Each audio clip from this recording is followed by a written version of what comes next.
I am very prolific. Now, I wanted to make this just like a text document, but I decided to do it as a video as well, maybe instead, maybe as well. I'm not sure yet, but I'm gonna do it as a video because I just want to get it out there, have the spontaneity of a video. And so what this video is I'm going to try and go through every single musical release I ever made, and sort of give a brief overview, just as a way of having it all in one place, because normally they're not all in one place. They're scattered all over the internet and everywhere. So I'm going to try and put it all in one place. And so this is this video, and I will start with No Thank You, which is, I guess, my main focus, my main project, my highest effort project. First, you have No Thank You, Volume 1. This It was inspired quite a lot by Shushu, by Death Grips, by Machine Girl, and by the idea of cyberpunk, especially the song ESP, which I think is really the only decent song on the album. And that has some post-rock elements. Yeah.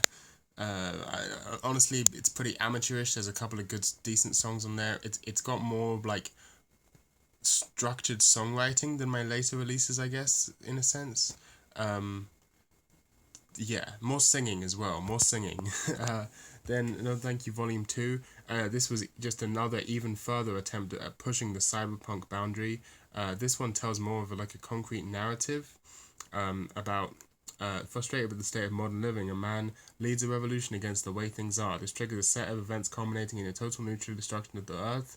Now only a few groups of humans survive, scattered across the world, trying to build again. That's basically the plot of this album. Yeah, it's got some very punky songs like Block Out the Sun, some kind of bad songs like Bad Person and Fresh. Those pretty bad songs. It also has some really loud songs because I just made things really loud for some reason. Also, it has a song where the title is in Greek. This title says Plato, fuck Plato, he's a fucking pussy, or something like that. Then Fodep. This is, in my opinion, this is what I consider to be the beginning of good No Thank You music. This was inspired heavily by Dean Blunt, although I don't think you'd know it. It was inspired mostly by Dean Blunt and the Unknown Tape. It's a 4-track EP. Fode, of course, stands for Fuck Off and Die. The first song, Fuck Off and Die. The second song, again, very... This is a quite a more experimental release, I guess. A more... what's the word? Conceptual release, than my previous albums. Dust, for example, I think is probably the most catchy song, but I would definitely think all of these songs are worth listening to. It's pretty short. It's quite industrial, kind of lo-fi, trying to have unique sound design wherever possible and unique song structure. I would say that's generally the goal of that album. Then No Thank You Doesn't Laugh, my most popular No Thank You album. This one has instrumentality on it, which everyone likes. And it's, yeah, this is a song. This album is the beginning of my obsession with boogie pop for a while. This was the beginning of phase 2, I guess.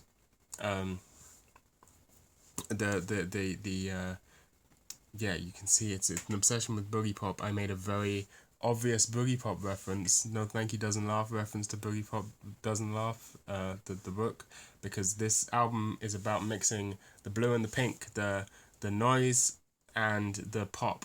I was very interested in the idea of the noise pop. This is influenced more like a lot by Shinsei Gamata-chan and stuff like that, and also King Gizzard and the Lizard Wizard. But then it's also just kind of its own thing, especially as it gets toward the end and the kind of the weirder songs, the more I don't even know, punky, art punk kind of songs, whereas these are somewhat more standard punky kind of songs. Yeah. Then To the Fairest, this is a pretty straightforward punk album, continuing in the tradition of the previous one.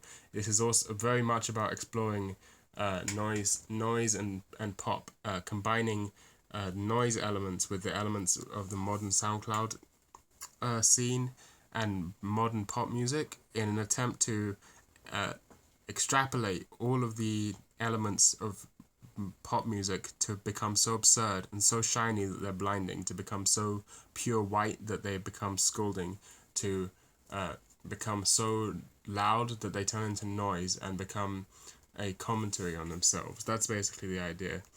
Um, Probably my catchiest album, I would say. Probably my catchiest album. Definitely my most energetic. There's not any non upbeat songs here. It's all very upbeat and punk. Then Yes Thank You and the 12 Killers. This is Yes Thank You's first album. Um, this is supposed to be a representation of Mania. It's long as shit. Um, it's essentially an album that I made to be as insane and out there as possible. And in my opinion, I kind of failed. Like I think I should have gone more delirious with this. It was supposed to be delirium core, based on. I made two songs earlier. We'll get to it later. Called Jesus's. I made like a 2-song EP, I guess, which is called Jesus is Biting Me, and yeah, they were like kind of insane delirium core, and I wanted to make another delirium core album that's somehow more delirious, but it didn't. I think I somehow didn't go delirious enough, and so it wasn't particularly as effective. Next up is Death Sign, which is I made relatively recently. This is a genre I invented of death metal's vocals over sine waves, made in Audacity, recorded on this ThinkPad microphone. And the point of this album was to show, yes, I could push the envelope forward and invent an entirely new genre. I could do something that no one's ever done before. I could be entirely original. But at the end of the day, it's just me screaming over sine waves. Does anyone actually want to hear that? Yeah, no one. Originality is not as important as you think it is. Next up is N-Cycle Futility, my latest No Thank You album, and in my opinion, my best.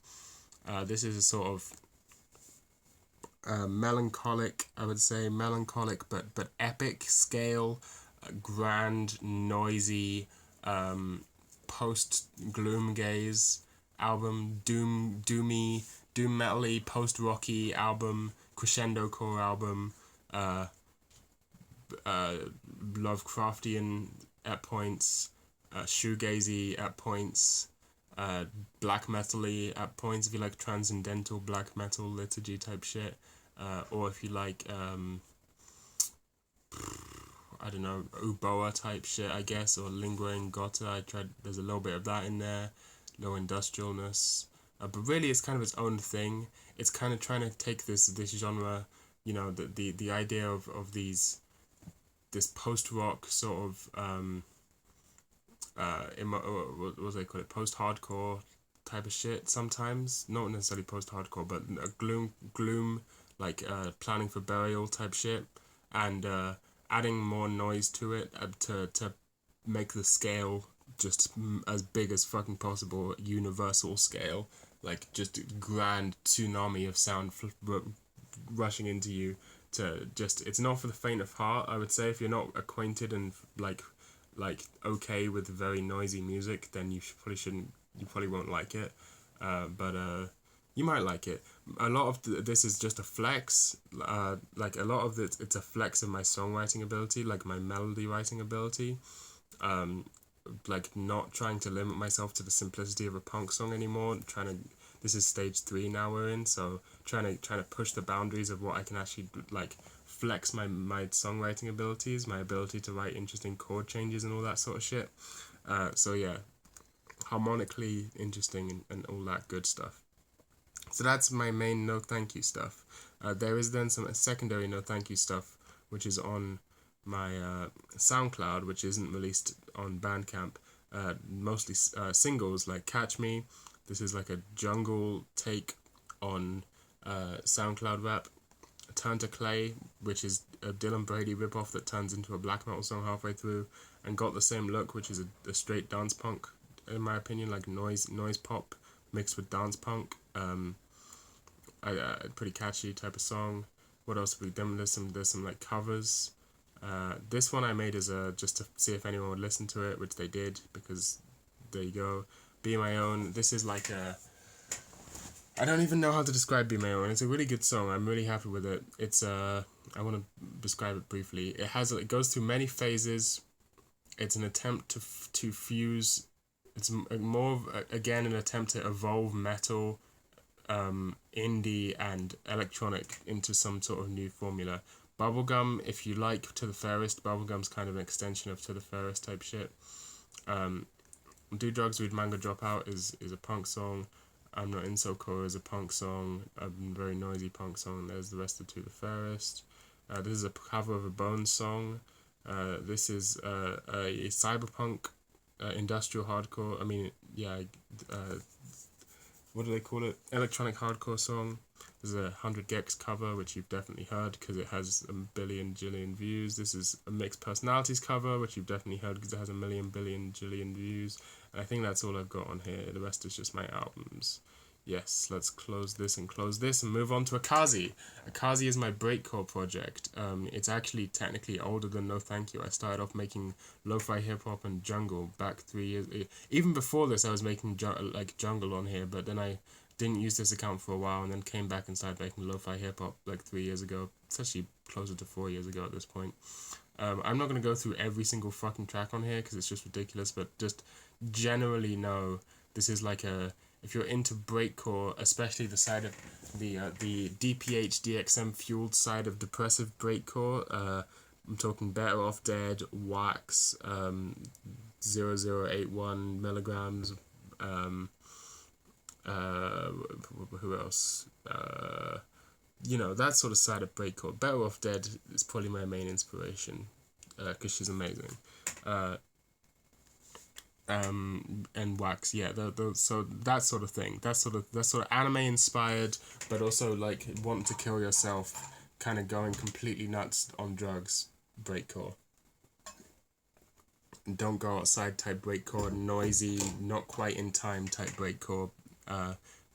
Person who made this has mental problems type breakcore. That's mostly what I post these days on my SoundCloud. But I have a couple of Akazi albums out on the label The Worst, which I just had up. So the first one is My Life Is Over. I made this album in about like 2 or 3 hours, just because I saw The Worst. I found The Worst label and stuff, and like I've been listening to it, and I've been listening to it for a while. But I saw the side submissions outline. I clicked on it, and I was like, oh, you can submit stuff.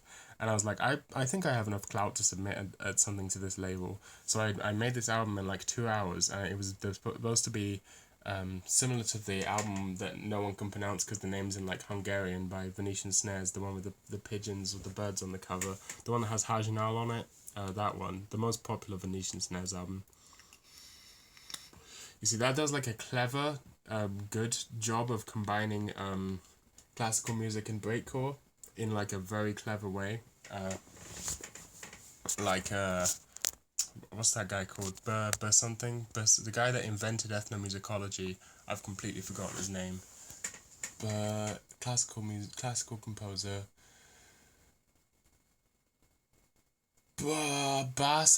Bartok, Bela Bartok, him, samples Bela Bartok. But me, I was just like lazy, and I just was like, I'm gonna do classical music and breakcore, but dumb, and so I did that, and that's this album.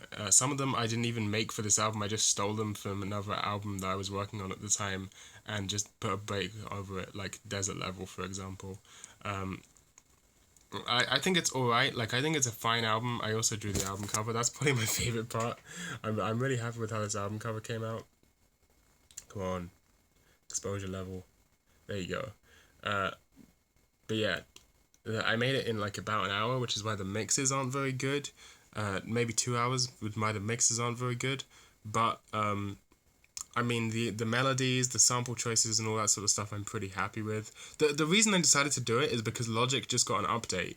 The DAW I use is Logic. It just got an update which added like a violin plugin that sounded better than the previous violin plugin, and a Mellotron plugin that sounded better than the previous Mellotron plugin. So I just was like wanted to try them out, and so I made this album. And it turns out a lot of people liked it because it's like one of my most bought albums. Not that I get much money from it, but it is what it is. I would somewhat recommend it, but over that I would more recommend this second album I made for The Worst, Never Gets Better. This is a concept album about being in a mental health institution in the 1950s. Also has a really good album cover. And yeah, I spent like almost a whole day on this one. I spent a day on this one, a bit longer than the previous album. See, this is the difference, because the No Thank You albums, I spend like a month on each of them at least, some like the last one I spent multiple months on, oftentimes multiple months on each album. But like the rest of my music, I don't spend nearly that much time on, as you will now find out. I'm very, very, very, very fast working. I work at incredible speeds. So yeah, this one is a lot more detailed. I figured out at this point that you can layer breaks on top of each other to get complex polyrhythms and shit, or syncopations and shit. So that's kind of this thing. It's short and sweet, but I think it does good. Also got re-uploaded to YouTube by some guy, and each of those videos has like 1,000 views each, and also a bunch of people bought it. Remember, this is all on the label, so they take a cut of the I think they take a cut. I don't remember. You can ask them to send you the money, but I did that. I don't remember how much I got. Alright, next we're on to x49sounds.bandcamp.com. Now, have you noticed by now, this is more music than most bands ever released that I've already shown you, and I don't think we're even halfway through my discography. So strap in. This is X49 Sounds. This is the label that I own. And when I say the label that I own, I mean I invented a fake label where every single artist on the label is just me under a different pseudonym. But that wasn't how it started. Originally, I was making music as X49. This is pre-No Thank You times. X49, I made this album, which is just called X49, self-titled, is a pretty basic, bare bones tech house album, 4-track tech house album. If you like tech house, I'd say it's pretty decent tech house. It's not like the best tech house you'll ever hear, but I'd say it's pretty like basic rudiments of tech house. You can hear me. It's with a sort of atmospheric style that you will see me develop across the X49 discography. Oops, there's Neko Power. I've been playing Neko Power recently. Next is Home End, the next X49 album. This is when I started to take it less in the house and more in the tech direction. So this is, I would just say, straight up techno at this point. Sort of somewhat dark, minimalist, hypnotic techno, if you like that sort of thing. I would say give it a shot, but really the third, this is, to me, you can really hear me trying to solidify my sound here. But then to me, I then made Aerial, which I have shown to like professional techno producers, and they've like, I know for a fact that some of these songs have been played in techno clubs, specifically Solidox, by multiple techno DJs, which makes me feel really happy because I made this like quite a while ago. When did this come out? Did it say? 2017, you see. So I got a guy that I used to know called Naxnir. He did this really cool album art about a door, because yeah, it was kind of, I made this entire album over the course of a long time at night time, because remember, this is 2017. I was slightly less fasted than I am now. Also, I did a lot of complex sound design, which took me a while to hone in. The sound design, this is even back in 2017, like, this is some of the most complex sound design for an album I really cared about. Like, I really took my time to make the sound design really good. And after making this album, I just thought I couldn't top it, so I never made another X49 techno album. But this is the best of my techno albums, I'd say. And also, each of the songs is pretty long. If you like minimalist, very atmospheric, very dark, ketamine-esque techno, I would say this is a good listen. You would like it. Upon listening back, the mix is a little more muddy in some of the songs than I would like. I didn't know that you should EQ your reverb buses at that time, so mixes can get a little muddy, but I don't think it necessarily gets in the way of enjoyment. And more Kazi albums. You thought we were done with the Kazi? We're not done with the Kazi. See, as I said, before I was making breakcore, I was making jungle. Specifically, I invented the genre of lo-fi jungle. When lo-fi hip-hop was big, I stopped making lo-fi hip-hop because I heard of the existence of lo-fi house, which then started blowing up as well. And I was like, I made 2 lo-fi house tracks, and then I was like, you know what would make a really good lo-fi? It's like a combination of the danceability of house and the drum break lo-fi-ness of techno would be, not techno, hip-hop would be jungle. So I invented lo-fi jungle, and that's how I built a lot of my fan base on the Kazi, making this lo-fi jungle, and I'm still very happy with it. If you're into jungle at all, I think you'd like it. It's kind of like a postmodern take on jungle, an album about being in a rave on an asteroid. I think it's pretty good. I think the bass melodies and drum breaks hold up pretty damn well. So yeah, Next up is the Nile EP. This is the last X49 album because it's X49 collaborating with a Kazi. That's why I collaborated with myself. This is a minimalist ambient techno album. Very, very minimalist, very, very ambient. Again, I made this in about 2 hours. But I'm pretty happy with how it turned out. It's kind of drony. It's even drone techno, if that's a thing. So yeah, if you like the sound of drone techno, somewhat vaporwave, ethereal ambience, I'd say check this out. Imagine Telepath, the vaporwave artist. Some of Telepath's more ambient work, but with a techno type of situation, but very subtle. Inspired a little bit also by the KLF's album Chill Out. Next, this is Earwig. This is a live noise album inspired by the ghetto type of noise. I made with my friend Lil Crazy Bitch. We formed the band Bog. We recorded all of this in one recording session, which I guess would be about an hour. I can just read the song titles to you and you can understand this. You will understand the type of album it is. Song 1, I love drugs, please give me drugs. I only smoke bitches. I'm in pain, call Hopsol, tool please. Bitch insane. I got mental problems from smoking. PTSD card. Two things in life and sublimey. That should give you an approximate idea of the sort of album this is. I actually think this is a pretty good noise album. So yeah. Next up, This Forgotten Void. This is, out of all my albums, this is one of the ones that no one cares about that I wish people cared about. This is a 70s goth album, 70s style goth, post-punk album. Again, I made this in about 2 hours, 3 hours. It's pretty standard. If you like the song, No Tears by Tuxedo Moon. This entire album was inspired by the song No Tears by Tuxedo Moon. So if you look up the song No Tears by Tuxedo Moon and listen to it, it's a great song, and you like it, then I would definitely say you will like this album, This Forgotten Void by This Forgotten Void. It's very short. All the songs are good in my opinion. Then next up is God You're Pathetic by Backwards Me. This is like a lo-fi, bit-crushed emo, bedroom pop album. Some people say this is their favourite album by me. I released it on YouTube as well first, and it has some views on there, not that many. But the people who like my music, a few people have said this is their favourite album I've made. I made this in like one night when I was very, very depressed. I made this over the course of a night. But I think it's pretty good. It's inspired partially by the album Brains a Bus Station by Clairo, one of Clairo's like early albums. Specifically the drums, the style of drums is inspired by that, but the songwriting I wouldn't say is that similar. Well, that's a lot. Maybe you can draw your own conclusions there.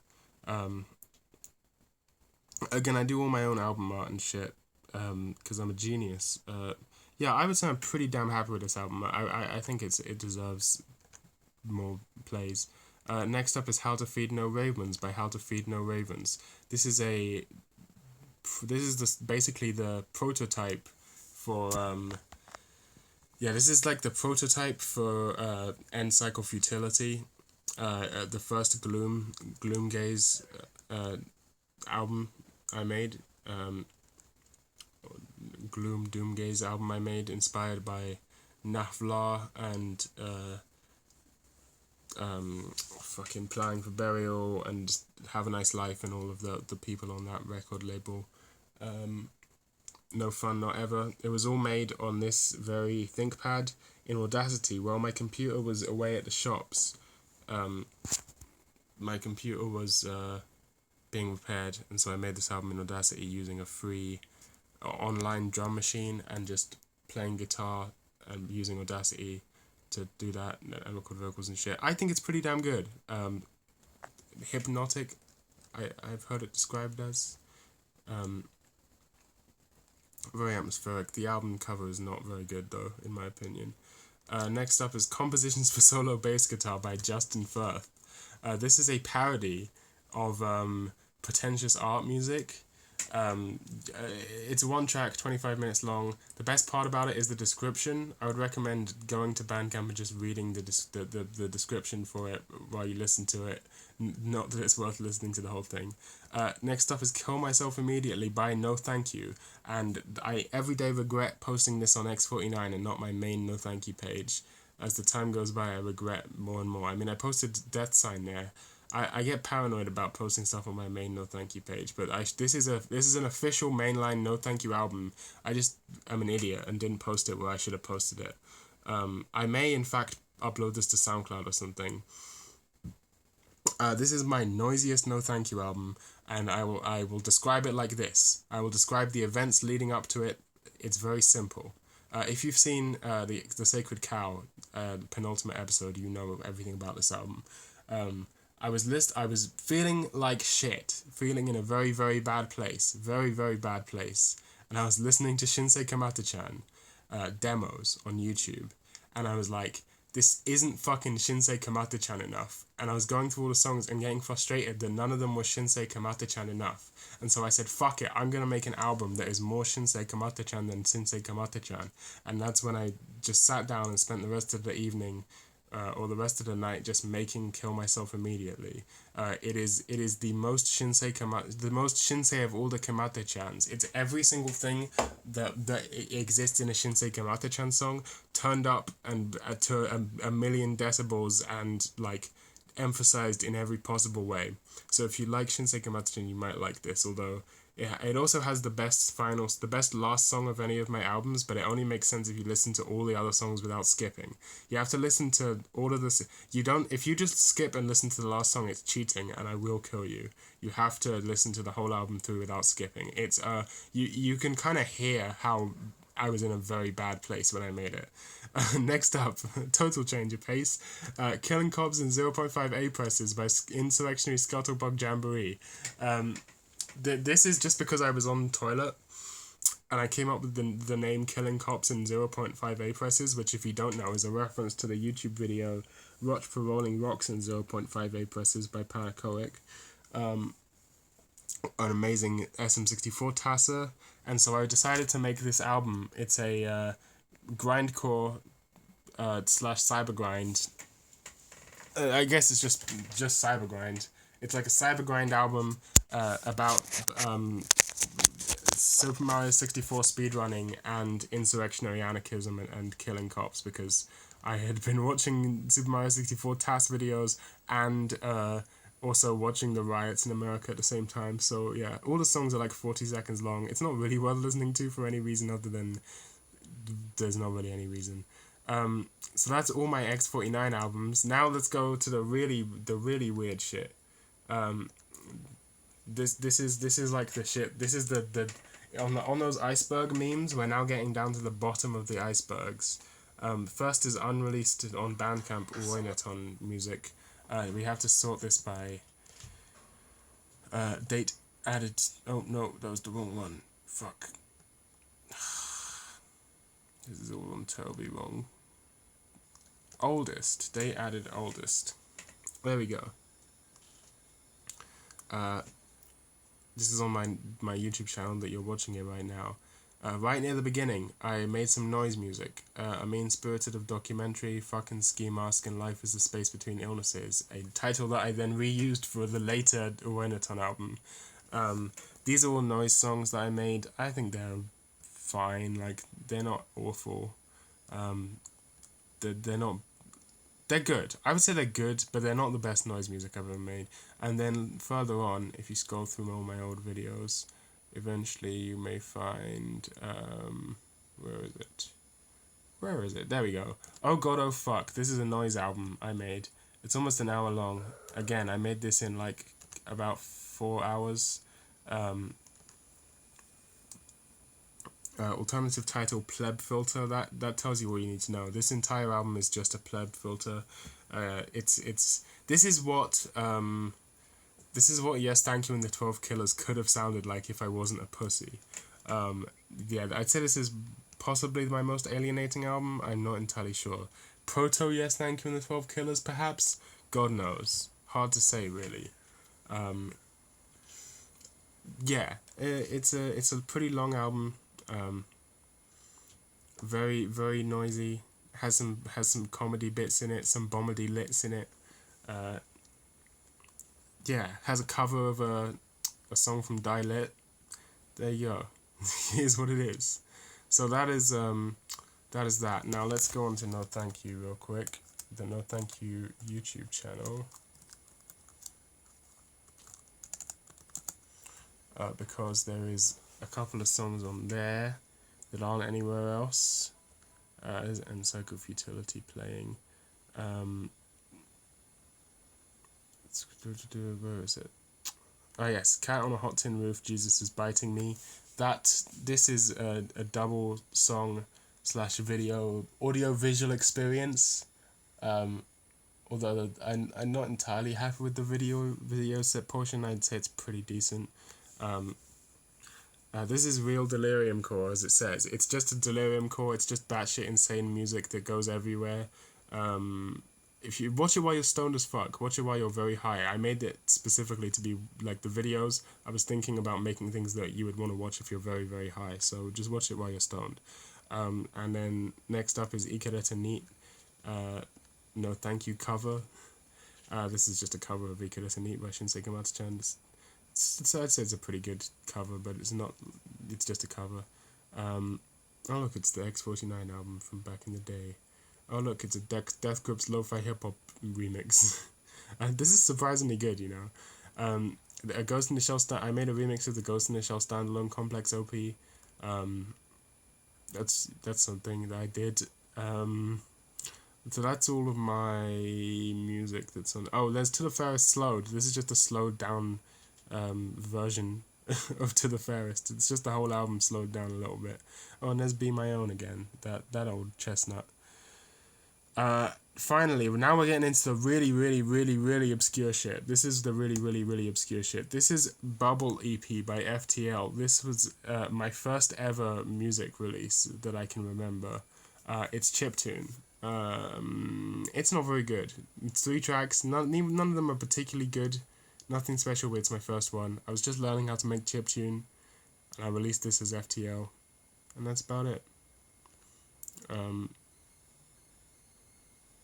Yeah, it's just a really basic chiptune EP by someone who didn't know that much about what they were doing. Then we're getting into the really weird shit now. Now I need to actually sign into an account here. So hold on a second. I'm just gonna point you over here while I do this, so you don't find out who I am.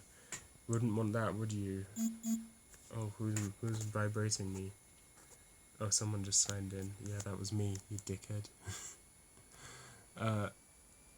Okay. This is... Oh, this isn't it. Well, this is the right channel. On my third channel, No Thanks, I uploaded this album. It's called Nana by Copkilosaurus Rex, and basically I just recorded myself while I was having a manic episode and sort of screaming, and it's basically here's what it did. Here's what it is. Go on. Here's the recipe to make a song. Shut the fuck up. Email account notifications. Oh, it's so annoying. Anyway, what I did was here's the recipe to make one of these songs. Get my phone, type in free Memphis type beat, plug in my Bluetooth speaker, press play on the song, press play on Audacity, and then as the beat's going out, just freestyle over it, going like this. Oh, I'll get a killer pitch. And that's that for an hour, basically, with some minor breakdowns in the middle, some minor, like, very funny moments, but overall signal to noise ratio is, it's 99% noise. Although some people seem to have actually listened to it, as in this guy, and apparently 37 other people have clicked on this, which I think is interesting, by Copkilosaurus Rex. So there's that album. I guess we could go on to features, I guess.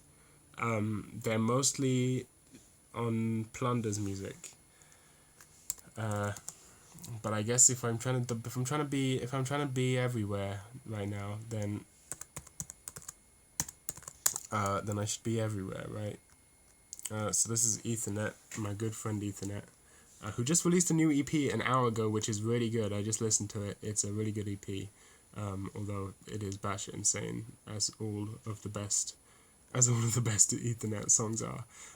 Rockin' Out featuring Yes Thank You, not me, Yes Thank You, but it's, there you go, I have a verse on this song, and I also have a verse on two other Ethernet songs. This one, Hit a Lick on Bosom, and I made the beat for Star Trek Lolicon Freestyle, and I made these album covers, and scroll down. I made this album cover.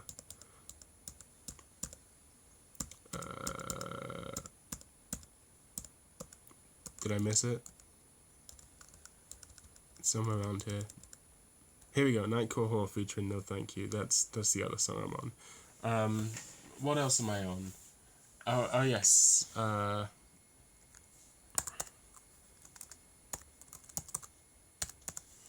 See if I can find this.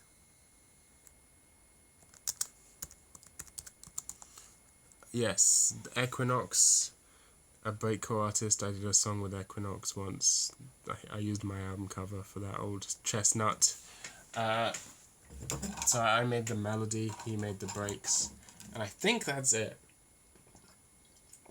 I think that's every single piece of music that I have made that's on the internet. There are some others which aren't on the internet. Oh, it's not! I forgot about an entire project. I forgot about Moth Boys!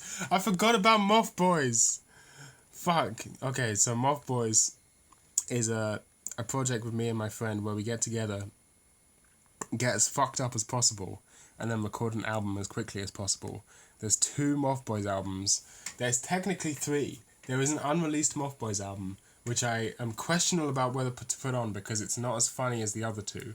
But the thing about Moth Boys is that their songs are genuinely good, but they're also nuts. Like this album, for example, the first song is like really long.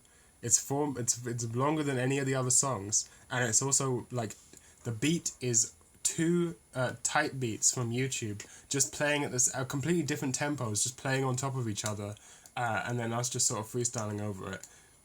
And it lasts way too long, and then just when you think you're over it, the second song comes in, and it's just the same song, but our vocals are pitched up and auto-tuned. It's the exact same song, but our vocals are pitched up and auto-tuned. And then you get to the real album. All of these other songs are actually good. And all of these songs are pretty good, especially Dead Tiny Bitch, good song. Nasty Little Dick Pussy, good song. Moth Boys has deep lore. In universe, the Moth Boys are a gang, living in a sort of biopunk dystopia in the future.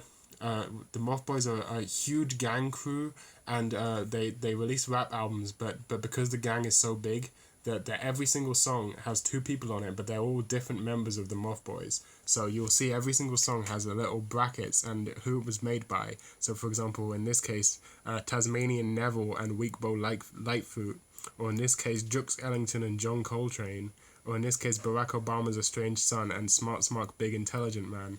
It's obviously people's street names, right? And people's street names in the gang are Moth Boys. So that's another fun part of listening to Moth Boys. So you can see in our description, my name's Moth Boys, his name's Moth Boys, that's me, Moth Boys. Don't forget the name Moth Boys. Moth Boys is a collective. Hundreds of moths all over the earth. We're in your house hiding right now. Don't forget the name. Moths on the beat. Bitch, this is real experimental music. What do you know about experimental music? Unlike us, the Moth Boys. So that's Moths. There's 2 albums, Moth Boys and Moth Boys Second Coming. Soon, maybe Moth Boys Episode 3. I think that is all my music. I think that is all of it. I'm trying to think, but I can't think of anything else that I've left off. There is a couple stuff that I have left off. Like I scored a short film a couple of 2 times. I made some music for video games and stuff, and obviously there's a bunch of shit on my Patreon that's completely exclusive, not posted anywhere else. So, but that counts as no thank you stuff. But there you go. That should give you a rough idea of how prolific I am. It took me about 40 minutes just to basically name off everything I've done, and give a brief description of it. It took me about 40 minutes.